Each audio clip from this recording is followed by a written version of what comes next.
Hörmətli izləyicilər, kanala abunə olub like etməyi unutmayın. Günün xəbərləri təqdim edir. Martın 28-də gözlənilən hava şəraiti açıqlanıb.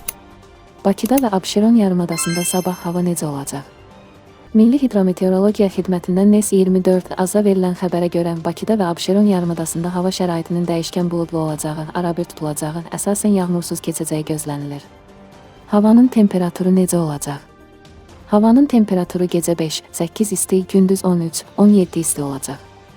Azərbaycanın rayonlarında hava şəraiti əsasən yağmursuz olacaq.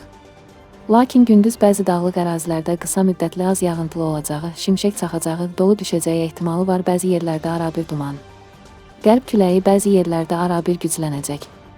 Havanın temperaturu gecə 4-8 isti, gündüz 17-21 isti, dağlarda gecə 3 şaxtadan 2, dək isti, gündüz 8-13 isti olacaq.